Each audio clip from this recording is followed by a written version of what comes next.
E vamos ter mais uma manhã muito especial. O tema da mensagem que Deus mandou que eu trouxesse para a igreja é: Deus não chamou você para ser rico.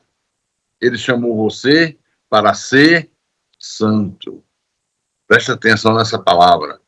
Deus não chamou você para ser rico. Ele chamou você para ser santo.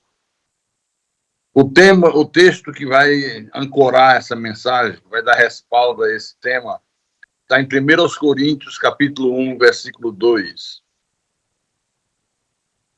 1 Coríntios, capítulo 1, versículo 2.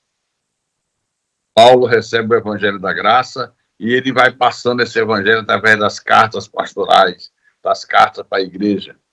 Essa é uma delas. Então, diz assim o texto: a igreja de Deus que está em Corinto, aos santificados em Cristo Jesus, chamados para ser santos, com todos os que em todo lugar invocam o nome de nosso Senhor Jesus Cristo, Senhor deles e nosso. Diga graças a Deus. Vamos orar, vamos pedir para que o Espírito Santo nos dê discernimento. Feche os teus olhos, curva a tua cabeça. Oremos ao nosso Deus agora. Senhor Jesus Cristo, Deus de infinita bondade e misericórdia, Deus santo, Deus justo, Deus verdadeiro, o Deus que nós amamos, toda a nossa alma, todas as nossas forças, com todo o nosso ser e todo o nosso coração.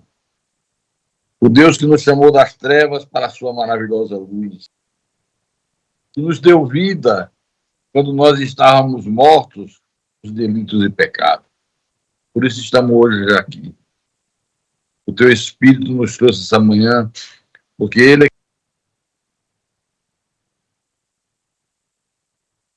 inspira-me, capacita-me, para que eu possa explanar a tua palavra com verdades. Eu te peço isso em nome de Jesus, e que todos que creem digam amém, amém e amém. Graças a Deus, meus irmãos. Há uma curiosidade desse versículo que eu li, que muita gente não percebe e deixa passar despercebido. Mas tem aqueles que são mais ativos, mais curiosos e que percebem. O apóstolo diz: a igreja de Deus que está em Corinto. Podia ser a igreja de Deus que está em Fortaleza, a igreja de Deus que está em Natal, e etc. Aos santificados em Cristo Jesus, chamados para ser santos. Olha só, como é que ele diz que a igreja está santificada, mas ao mesmo tempo tem um chamado para ser santo? É que existe duas santificações. Existe uma santificação que é para a salvação. Nessa nós não temos participação. Essa o Senhor Jesus imputou ao nosso espírito. Foi ele que nos imputou. Ele santificou o nosso espírito, o teu espírito, o meu. Agora tem uma outra santificação, nós fomos chamados para vivê-la, que é a santificação para ver Deus agir. Sem santificação, ninguém verá o Senhor. Sem santificação, ninguém verá Deus cumprir promessa, Deus galardoar, Deus estender as mãos, Deus curar, Deus libertar, Deus fortalecer, etc, etc. Então, nós vamos tratar dessa santificação para ver Deus agir. Porque nessa nós temos participação. Você tem participação, eu tenho participação.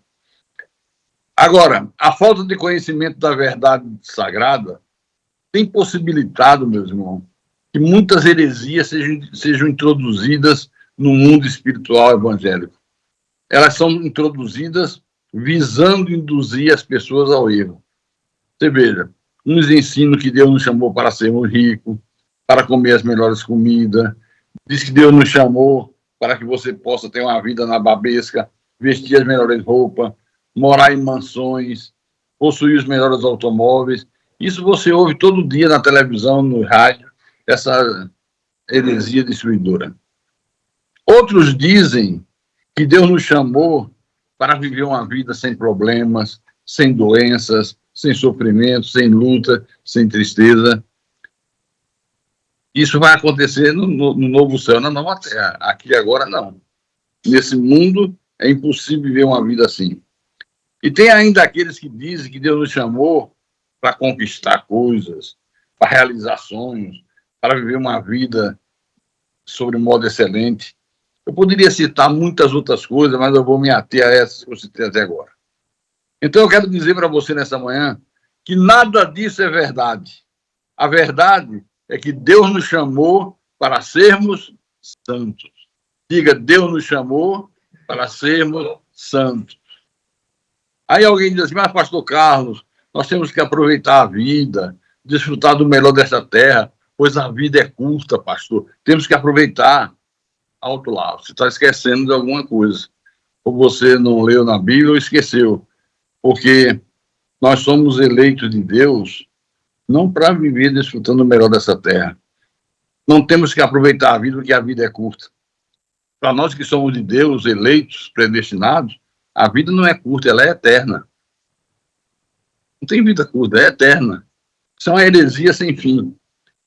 Se formos chamados para ser santos, alguém pergunta, como é que nós aprendemos, pastor, a viver essa vida de santidade? Meus irmãos, a Bíblia é a nossa única e exclusiva regra de fé e prática. Na Bíblia nós temos resposta para todas as perguntas. Na Bíblia Deus nos ensina para todas as áreas da nossa vida. Pastor Carlos, eu costumo tomar decisões, agir baseado somente no meu coração, pastor. Eu confio na minha intuição, eu confio no meu coração. Está errado. Errado. Correto é você tomar suas decisões segundo diz a palavra de Deus, segundo diz a palavra do Senhor. Abra a tua Bíblia em Jeremias, capítulo 17, versículo 9. Abra aí. Jeremias, capítulo 17, versículo 9. Compositor popular fez uma música que diz: deixa a vida me levar, vida leva eu. Lembra desse sucesso? Quer dizer, e eles cantam com convicção que é a vida que leva, que é o destino, que é a natureza, que é não sei o quê, que é não sei o que lá. Olha só, Jeremias, capítulo 17, versículo 9. Enganoso é o coração, mais do que todas as coisas, e desesperadamente corrupto, quem o conhecerá? Então, o coração é o quê? Enganoso, desesperadamente corrupto, quem o conhecerá? Então, o coração não serve para nos ensinar como viver uma vida de santidade. Esqueça isso. O que é realmente seguro é a palavra do nosso Deus. Essa traz segurança, essa não erra, essa não tem falha. No Salmo 119, versículo 105, Salmo 119, versículo 105, o Espírito diz: lâmpada para os meus pés é a tua palavra e luz para os meus caminhos. A palavra mostra onde eu piso, onde eu ando, onde eu vou pisar. Quem está na palavra sabe onde está, sabe para onde vai, porque ela é lâmpada para os pés e luz para os meus caminhos. Ele ilumina aqui onde eu estou e já ilumina lá na frente para eu saiba onde eu pisar com segurança. Amém? A palavra diz, não pise aí que vai ter problema, você não pisa. Não pise lá que você vai se quebrar. Você vai quebrar a cara, você não pisa. Vá por aquele caminho que você vai se dar bem. Você faz segundo a palavra, você se dá bem. Agora, a igreja tem negligenciado essa verdade e o resultado tem sido trágico. Tem uns que são dirigidos pela profetisa, outros por pastores picaretas, tem outros que são dirigidos por um guru e diz, eu estou me dando muito bem, eu tenho um guru que me orienta, eu tenho um falso pastor que me dá conselho, eu tenho uma profetisa quem eu ouço. Vai nessa que você vai ver o que vai acontecer. Vai nessa. Vai nessa. Você vai caindo nas profundezas do inferno. O resultado será trágico. Trágico. Então, igreja, Deus não nos chamou para sermos príncipe, princesa, reis, chefe disso, chefe daquilo. Deus nos chamou para manifestar o seu caráter nesse mundo. Ele nos chamou para sermos santos. Você foi chamado para viver uma vida santa. Abra a Bíblia em Filipenses, capítulo 2, versículo 15. Filipenses, capítulo 2, versículo 15. Deus é tremendo, Deus é maravilhoso. Todos encontraram? Pastor, pode ler? Então lá vou eu. que vos torneis irrepreensíveis e sinceros, filhos de Deus inculpáveis no meio de uma geração pervertida e corrupta, no qual resplandeceis como luzeiro do mundo. Esse luzeiro do mundo não é a luz de um popstar, não é a luz de um rico empresário, bem-sucedido empresário, não é a luz de um astro da música que encanta multidões. Não, é a luz de Cristo, é a luz de Jesus. Esse tem sido o propósito da minha vida, me tornar irrepreensível, sincero, filho de Deus, inculpável, sem culpa, sem mácula, no meio de uma geração pervertida e corrupta, no qual, o Senhor diz, você resplandece como luz.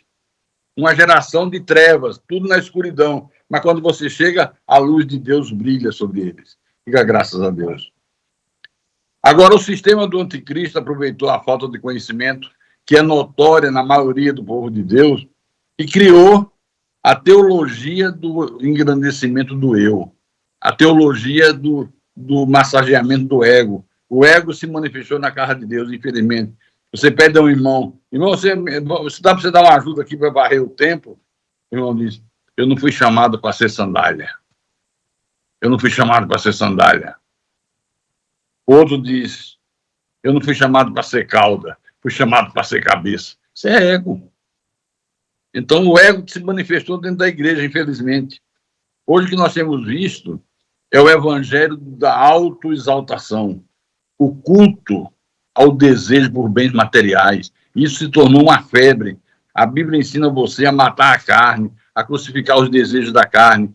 O sistema religioso faz o contrário, ensina você a ressuscitar a carne, a satisfazer os desejos da carne. Tudo contrário a Deus. Então, essa teologia da autoexaltação colocou Deus num quartinho, lá no fundo da casa, pegou o dono da casa e colocou no lugar de Deus.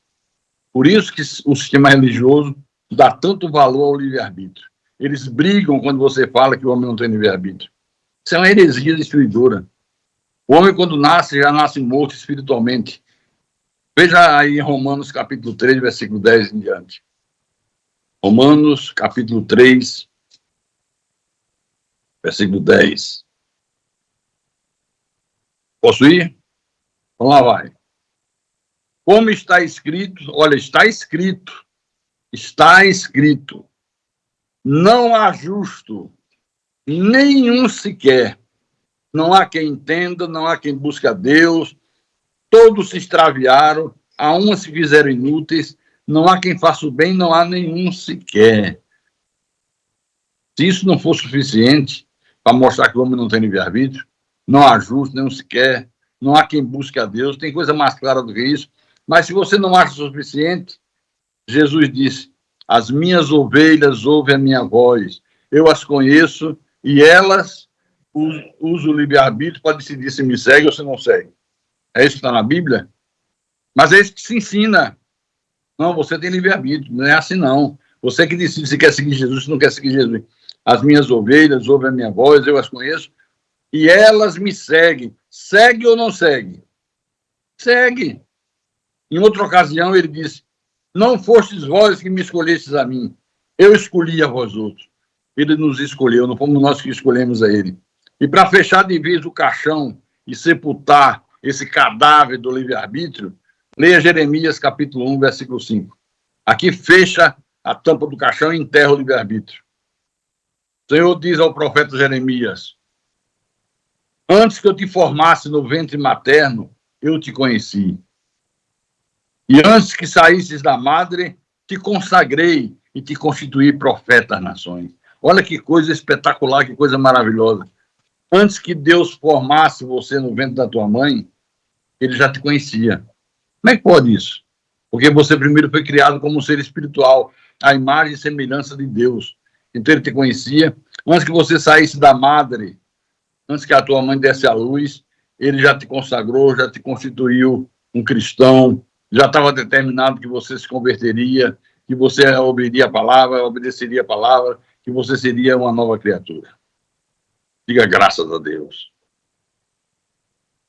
Eu vi o Edir Macedo, o líder da Seita Universal do Reino de Deus, dizer assim, essa turma da desgraça da graça chamou a desgraça da graça.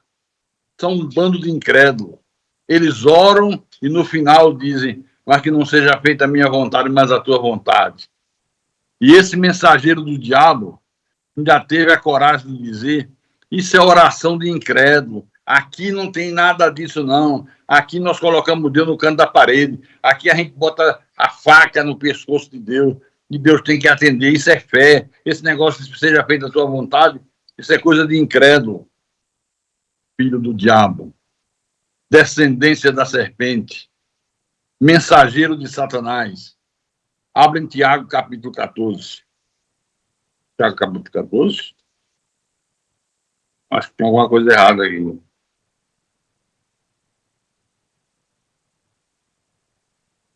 Vê se encontra aí o texto aí. Atendei agora a voz que dizeis, hoje ou amanhã iremos para a cidade tal, e lá passaremos o ano e negociaremos. Tiago 12, 2,14. Marcar aqui na minha Bíblia eletrônica. Tiago 2, capítulo 14. Tiago, o irmão de Jesus na carne, irmão de sangue, disse assim, atendei agora a voz que dizeis, hoje ou amanhã iremos para a cidade tal, e lá passaremos o ano, e negociaremos e teremos lucro. Vós não sabeis o que sucederá amanhã. Você não sabe nem o que vai suceder daqui a um minuto. Você não sabe? Imagine amanhã. Que é a vossa vida? Sois apenas como neblina que aparece por instante e logo se dissipa. Em vez disso, devia dizer, se o Senhor quiser, não só viveremos, como também faremos isto ou aquilo. Agora, entretanto, vos jactais das vossas arrogantes pretensões. Toda jactância semelhante a essa é maligna. O que é que Tiago ensinou? Se o Senhor quiser, não só viveremos, como faremos isto ou aquilo. Aí o cara vem e diz que isso é coisa de incrédulo. Que é incredulidade orar assim. Isso é coisa de quem tem fé, de quem confia em Deus. Você faz a oração, pede a Deus, Senhor, contanto não seja feita a minha vontade, mas a tua. Se a tua vontade for diferente da minha, que seja feita a tua. Jesus disse isso, né? Quando ia para a cruz. Passa de mim esse caso, contudo não seja feita a minha vontade, mas a tua vontade. Então, meus irmãos, oração não é para dar ordens a Deus. Igreja cristã verdadeira não é um balcão de negócio. Essa turma faz de Deus um garçom de crentes. Como se Deus fosse um garçom que o crente estala o dedo, um refrigerante, uma água de coco, um suco de laranja, uma pizza, um sanduíche, um hambúrguer. Deus não é garçom de crente. Oração é coisa de quem tem relacionamento com Deus. Deus chega para você e pergunta, o que é que você vem me pedir, meu filho? O que é que você quer, meu querido? Senhor, eu não vim pedir nada. Eu vim apenas ficar um pouquinho perto de ti. Não pede nada. Eu já disse aqui que eu nunca pedi para Deus me curar. Nunca. Eu nunca senti de pedir. Eu peço a Deus que me dê sabedoria, que me dê condições de eu pastorear a igreja, de eu proclamar o evangelho da graça de Deus. Diga graças a Deus. Então, tudo isso reflete o suave perfume de Cristo. Olha como a Bíblia é um livro poético. Segundo aos Coríntios, capítulo 2, versículo 14 a 16. Ok? Ou estou indo muito rápido? Segundo aos Coríntios, capítulo 2, versículo 14 a 16. Graças, porém, a Deus que em Cristo sempre nos conduz em triunfo e por meio de nós manifesta em todo lugar a fragrância do seu conhecimento. Porque nós somos para com Deus o bom perfume de Cristo, tanto nos que são salvos como nos que se perdem. Para com estes, cheiro de morte para a morte, para com aqueles, aroma de vida para a vida. Quem, porém, é suficiente para essas coisas? Olha só, o verdadeiro cristão, ele exala perfume de Cristo onde quer que ele vá. Se você é um cristão de verdade, se você vive vida reta, vida santa, onde você for, você exala o suave perfume de Cristo. Nosso testemunho deve ser um testemunho vivo do Evangelho, um aroma que revela a presença de Jesus na nossa vida. Você tem feito isso? você tem exalado o suave perfume de Cristo. Perfume fala de caráter, de testemunho, de santidade. No lar, você exala o perfume da paciência, do amor, do perdão. Na igreja, você exala o perfume da comunhão entre os irmãos, do serviço a Deus, do servir ao Senhor. Na sociedade corrupta, você exala o perfume da justiça, o perfume da verdade. Então, para quem crê, o evangelho é vida, o evangelho é alegria, o evangelho é salvação.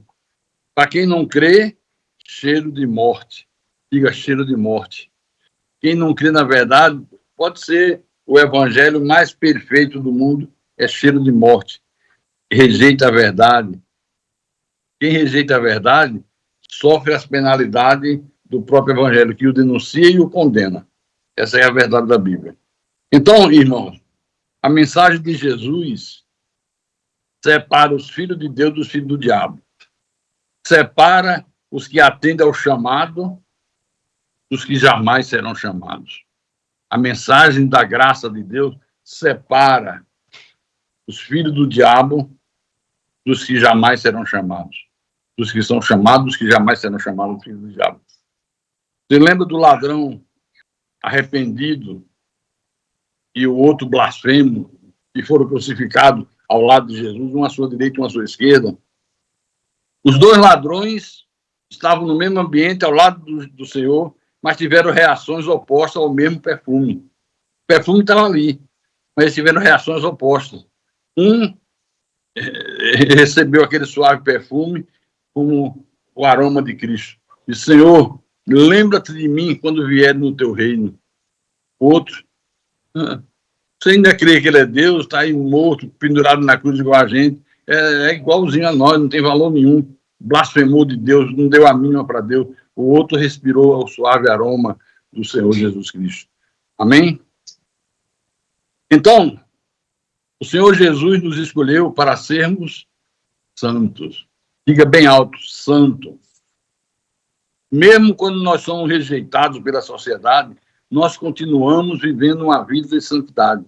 Mesmo que você enfrente lutas, problemas, dificuldades, você tem que continuar vivendo uma vida de santidade. Os falsos cristãos trocaram esse verdadeiro perfume de Cristo pelo perfume adulterado. Um perfume made in Paraguai. Por isso que o mundo está saturado do mau cheiro do pecado, do mau cheiro da mentira, do mau cheiro da corrupção, do mau cheiro do falso evangelho, do falso pastor, da falsa igreja. O mundo está saturado disso. Ninguém aguenta mais isso. Hoje o Brasil assiste indignado, por exemplo, para você saber ver como é que esse mundo é mau, como esse mundo é tenebroso, esse mundo de trevas. O maior roubo já realizado no Brasil, que é o roubo do INSS, dos aposentados. Se calcula que, no mínimo, 10 bilhões de reais foram roubados. Roubado de aposentado, roubado dos velhinhos, das velhinhas, que recebem o salário mínimo, que não dá nem para comprar o remédio. Isso é uma diabolice total. Eles criaram sindicatos, forjaram a assinatura dos aposentados e tiraram do dinheiro dele como se fosse um empréstimo. Ia para o bolso dele. Bilhões de reais. Que crueldade. Isso é uma crueldade, isso é uma diabolice que não tem tamanho. Roubar de pessoas que mais necessitam é uma diabolice. Nós vemos aí a ditadura da toga. O cara condena senhoras, mães de família, professoras, homens que trabalham para manter a casa, trabalhadores brasileiros, e o cara condena por causa de uma ideologia a 14, 15, 17 anos de prisão. A mulher condenada a 14 anos de prisão porque pegou um batom e escreveu na estátua lá do Supremo. Perdeu, mané. Perdeu, mané. 14 anos. Sem dó, sem piedade. Mas agora está pagando preço. Agora está recebendo a rebordosa. Agora ele está vendo que é bom para tosse. E vai vir mais ainda. Eu fico indignado com essas coisas, sabe? Me deixa profundamente indignado. Dá vontade de pegar um cara desse e esganar o pescoço dele até matar. Porque é uma coisa que indigna a gente. Crueldade, malignidade. Então, meus irmãos, a verdadeira igreja não usa o perfume adulterado para agradar o mundo. Essa igreja, a Igreja Cristo é Vida, não usa perfume adulterado, não prega falso evangelho. Nós mantemos a essência legítima da verdade sagrada. Aqui você ouve a palavra de Deus sem mistura, sem ensino de demônio, sem doutrina de homem, pura como ela saiu dos lábios do Cristo ressuscitado. Então, muito cuidado, meus irmãos. Nunca esqueça que Jesus te chamou para ser santo. Não foi para ser um fariseu. O que é um fariseu, pastor? É um indivíduo que finge ser o que não é. A igreja está cheia de fariseus. Gente, a igreja que eu falo, a igreja no mundo todo, está cheia de gente farisaica, que finge ser uma coisa e é outra. Finge ser santo, mas mente, rouba, adultera, finge ser santo, mas faz fofoca, usa roupas sensuais. Dentro dos templos, mulheres usando roupas para provocar os homens. Usam a calça comprida, não é proibido usar calça comprida, não. Mas você tem que ter bom senso, mulher. Usa uma calça comprida, bem vestida, que não marque teu corpo. Mas a mulher vai, compra a calça comprida, veste, fica uma briga da calça com as carnes.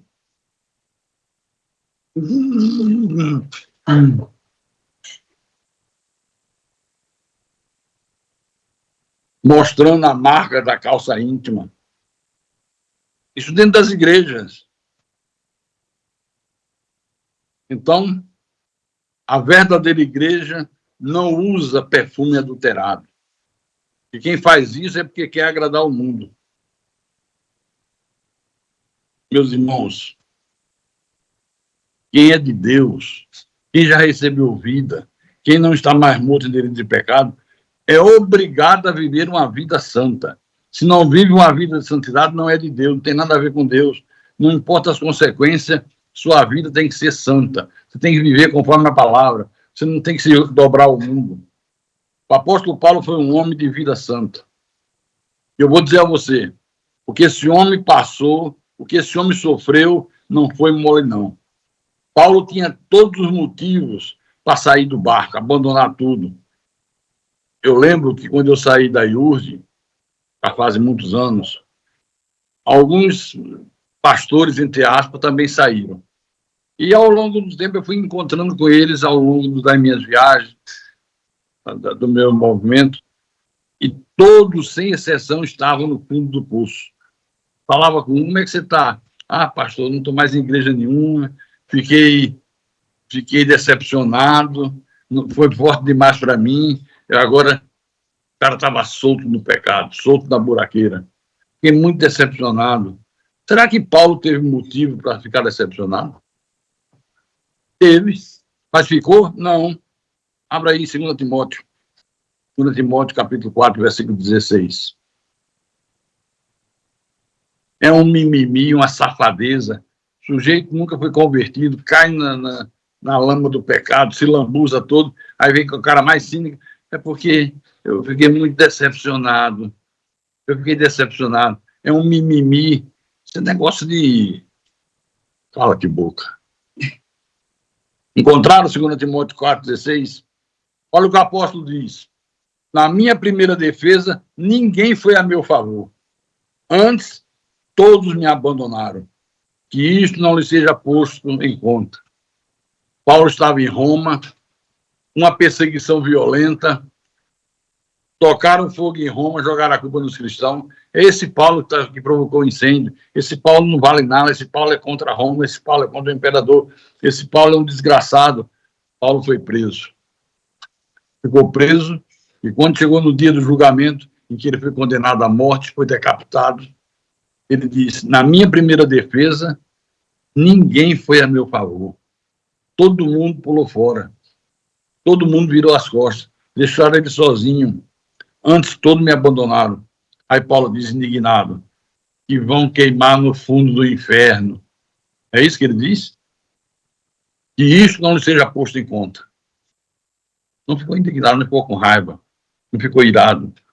Jesus, em certa ocasião, diz: Pai, perdoa-lhes, eles não sabem o que fazem. Então, o drama vivido pelo apóstolo Paulo mostra a dureza da vida cristã. E, mesmo assim, Paulo não deixou de viver uma vida de santidade. Não deixou. Enfrentou tudo.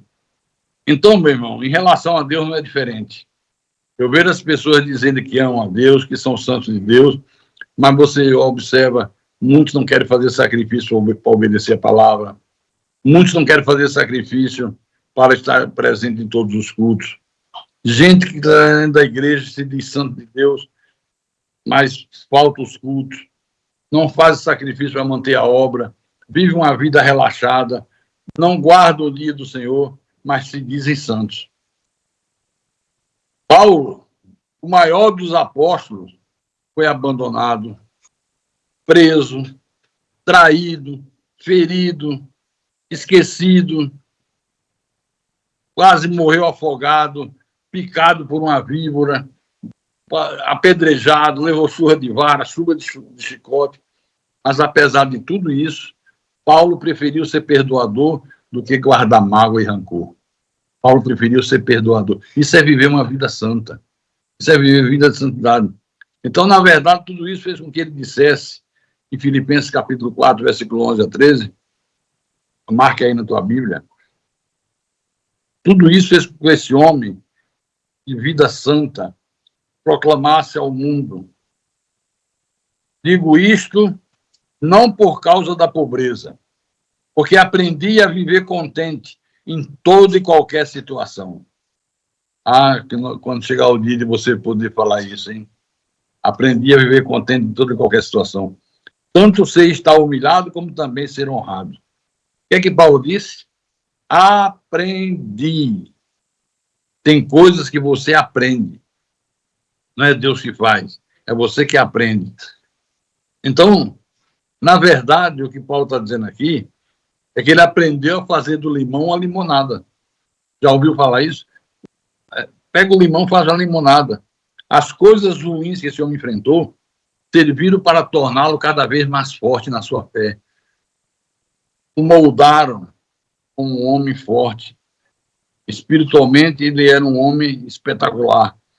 Ajudaram ele a ser um homem mais santo no seu viver diário, na sua família, no contato com os irmãos, no evangelismo, em todas as áreas. Veja o que ele disse aos Gálatas, Gálatas capítulo 5, versículo 1. Gálatas capítulo 5, versículo 1. Encontraram? Lá vou eu. Para a liberdade foi que Cristo nos libertou. Permaneceis, pois, firmes, e não vos submetais de novo a jugo de escravidão. Quer dizer, se você foi liberto e você volta outra vez a ser escravo, se isso acontece, é porque você não se converteu de verdade. Não pode recuar, não pode voltar. Santo é quem se libertou de todo o jugo de escravidão. Esse é o santo. Se libertou da lei, se libertou das doutrinas dos homens. Tem gente que era escravo do cigarro, escravo do álcool, da pornografia. Outros eram escravos da prostituição. Gente que era escravo de um gênio violento, escravo do culto ao corpo. Sabe o que é o culto ao corpo? É quando você coloca o corpo como uma coisa mais importante da tua vida, mais importante do que o próprio Deus. Não tem tempo para ler Bíblia, não tem tempo para orar, não tem tempo para vir em todos os cultos, mas tem tempo para ir para uma academia todos os dias. Não estou dizendo que não pode ir para a academia, não. É bom ir, é bom se exercitar, é bom cuidar do corpo, faz bem à saúde, mas não pode fazer disso um culto ao corpo, colocar o corpo como coisa mais importante do que Deus. Será que você não vê muita gente fazer isso? Eu não tenho dinheiro para ir todos os cultos, mas tenho dinheiro para ir na academia. Eu não tenho tempo. Quantas horas você passa nas redes sociais? Quanto tempo você gasta lendo, participando de Facebook, de Instagram, de WhatsApp? Pense aí. Escravo de falar mentira. Gente que era escravo de falar mentiras. Eu tenho um irmão que diz que é pastor, mas só se for pastor alemão, com pedigree e tudo. Mente que é uma coisa pavorosa. Quando havia uma festa de aniversário na casa da minha mãe, reunia a família, aí sempre se leva algum convidado, alguma pessoa. Quando eram as mocinhas que ele se engraçava, aí ele fazia o seguinte, chegava perto da moça, eu ia passando e chamava, Carlinhos, vem cá. Depois tu dá uma olhada se tem vaga na garagem, que eu quero guardar minha Mercedes. Guardar minha Mercedes. Não tinha nem bicicleta. Mas dizia que tinha Mercedes. Eu estou vendo que o pessoal está rindo aqui. Né? É uma graça. É por isso, meu irmão, que nossa primeira mensagem, quando nós proclamamos o Evangelho, é sempre de arrependimento. Veja em Mateus capítulo 4, versículo 17. Mateus capítulo 4, versículo 17. Diz assim, desde então, começou Jesus a pregar e a dizer, venham fazer uma corrente de 12 semanas, venham fazer um sacrifício de 10 mil reais, venham buscar a cura. Disse, não. Começou a pregar e a dizer, arrependei-vos, porque é chegado o reino dos céus. Arrependei-vos. Tem que haver arrependimento. Se a pessoa não apresenta um profundo arrependimento, uma profunda dor pelo pecado, essa pessoa não é santa. E chega uma hora que ela se vai. Porque era o joio no meio do trigo. Quantos nós já tivemos aqui que fizeram juras de amor a Deus, amor ao pastor, amor à igreja, e hoje estão longe da verdade sagrada. Ainda fala mal da igreja, ainda fala mal dos irmãos. É uma coisa terrível. Então, é aquela pessoa que veio ao templo um dia, convidado por alguém, ou veio por curiosidade, ela gostou da pregação, gostou da palavra, começa a congregar, daqui a um tempo ela diz, eu me converti, mas as suas atitudes provam o contrário. O fruto que ela apresenta não é fruto de uma pessoa convertida. Chega um dia que ela larga tudo e volta para o mundo de onde ela imaginou ter saído. O mundo da Yomba, o mundo da petição. Ela volta para o mundo de onde ela imaginou ter saído. Nunca saiu. Nunca saiu. Um bom exemplo está em 2 Timóteo, capítulo 4, versículo 10. 2 Timóteo, capítulo 4, versículo 10. Marque aí na Bíblia. Ok? Lá vou eu. Porque Demas era um dos discípulos. Tendo amado o presente século, me abandonou e se foi para a Tessalônica. Quem está falando aqui é o maior dos apóstolos. Demas, tendo amado o presente século, tendo amado o presente mundo, nos abandonou. Está aqui escrito. Está na tua Bíblia. Paulo diz, me abandonou, virou as costas para mim. Foi seduzido pelas coisas desse mundo. Foi seduzido pelas trevas. Estevão se referiu a esse tipo de gente quando ele fez menção daquela geração de Israel que saiu do Egito e que lá na frente rejeitou a liderança de Moisés. Olha como ele fala aqui, Estevão. Atos capítulo 7, versículo 38 em diante. Ok? Todos marcaram. Atos capítulo 7, versículo 38. Este é o que esteve na congregação no deserto, com o anjo que lhe falava no Monte Sinai, e com nossos pais, o qual recebeu palavras de vida para vô-las dar, ao qual os nossos pais não quiseram obedecer, antes o rejeitaram em seus corações. Não, antes o rejeitaram. Em seus corações voltaram ao Egito, dizendo a Arão, faze-nos deuses que vão adiante de nós, porque a esse que nos tirou da terra do Egito, não sabemos o que lhe aconteceu. Fizeram, pois, naqueles dias o bezerro e ofereceram sacrifício ao ídolo e se alegravam nas obras das suas mãos. Olha o que é que Deus está dizendo aqui. Em seus corações voltaram ao Egito. Fisicamente, eles estavam com Moisés no deserto, mas o coração estava voltado para o Egito. Isso é uma crueldade sem tamanho. Por que esse povo agiu assim? Saído da escravidão, de uma vida de sofrimento, estavam passando pelo deserto, momento de provação, mas em seus corações voltaram para o Egito. Sabe por quê? Eu vou mostrar em Números, capítulo 11, versículo 4 em diante. Encontraram o livro de Números, Velho Testamento, não é Novo Testamento. Números capítulo 11, versículo 4 em diante.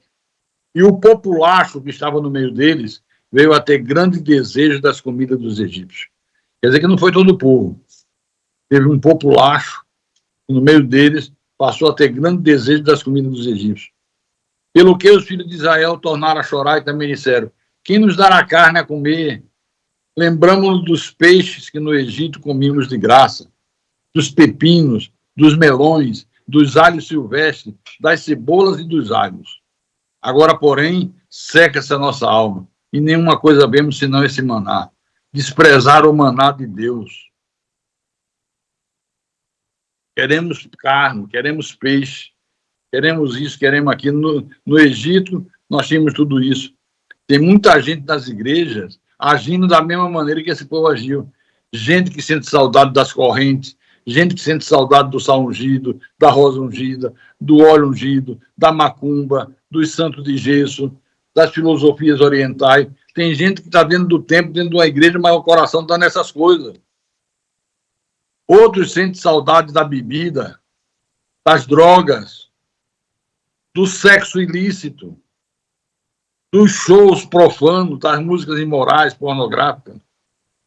E perceba, igreja, que o povo no deserto, esse povo em nenhum momento se lembrou que antes eram escravos, que eram maltratados, que apanhavam, que sofriam e que agora estavam livres. Não pensaram nisso.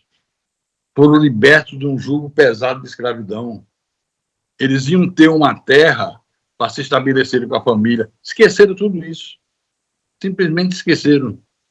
Nenhum gesto, nenhuma palavra demonstrando gratidão a Deus. Nem a Moisés, que liderava eles. Só consegue sentir saudade do que eles achavam que era bom. Bom era lá no Egito. Deus está nos dando esse maná. Que Deus é esse? Eu quero lá maná. Eu quero é filé mignon. Eu quero é rico. Eu quero é bom carro. Eu quero é boa casa. Eu quero isso, eu quero aquilo. Essa coisa de sentir saudade de um mundo de trevas é olhar para trás como fez a mulher de Ló. Às vezes eu tenho saudade. Eu não tenho saudade de nada. Eu não tenho saudade de coisa do diabo. Eu não tenho saudade dos anos tenebrosos que eu passei. Me serviram para amadurecer. Me serviram para me tornar um homem mais forte, mais preparado, mais humilde. Mas eu não sinto saudade. Sinto saudade de coisa nenhuma desse mundo. É a mesma coisa que voltar ao Egito. Não literalmente, mas de coração. Está no templo, está na igreja, está acompanhando a pregação da graça, está ouvindo a verdade, mas o coração está lá de onde ela saiu. Está no Egito, está nas trevas, está na idolatria, está na feitiçaria, está na pornografia, está no adultério, na prostituição, bem distante de Deus, muito distante de Deus. Então, Deus não nos chamou para sermos ricos, Ele nos chamou para sermos santos. É esse o propósito da tua chamada e da minha. Ele não nos chamou para ter cargo importante, para ser melhor do que os outros. Não, esquece isso. Ele nos chamou para sermos santos. Quem é santo é humilde. Quem é santo é submisso. Quem é santo se junta aos santos. Quem não é santo se junta às trevas. Se você é uma pessoa de vida santa, você é atraído pela santidade do outro. Santo com santo dá um santo perfeito. É esse o propósito de Deus, chamados para ser santos. Os irmãos de Recife usam muito essa saudação. Oi, santo, oi, santo, oi, santo. Mas às vezes está dizendo oi, santo, com quem é mensageiro do diabo. Você está dizendo oi, santo. É porque Deus é que sabe, mas nós só sabemos pelos frutos. Eu não chamo uma pessoa que tem maus frutos de santo. Se a pessoa é direitinha, convertida, mostra frutos de conversão, eu chamo santo. Oi, santo, oi, santo. Mas a pessoa tem uma vida estrambelhada, só tem aparência de santidade, mas as atitudes são do diabo. Não pode me passar um rabo de saia que vai com os olhos. Vou chamar um sujeito desse de santo? Nunca. Nunca. Pastor, mas já está 2 anos na igreja. Isso prova mais ainda que não é de Deus. Mulher vem para o culto, bota um decote, vai falar com o pastor tem que fazer assim. Fale que eu estou ouvindo. Eu estou com um jeito no pescoço, só posso olhar para o lado. Vem provocar. Eu vou chamar uma mulher dessa de santa? Pastor, mas ela é uma irmã que já está aqui com a gente há 2 anos, o que prova que não é santa. Se a palavra não teve poder para transformar a vida, como é que pode ser santo? Quem vai ter esse poder? Ninguém. Então, isso é apenas uma introdução, porque nós temos muita coisa a falar sobre isso. E eu termino dizendo, quem tem ouvidos para ouvir, que ouça o que o Espírito falou aos santos de Deus, em nome de Jesus Cristo. A glória do Pai. Salve. Salve do Pai.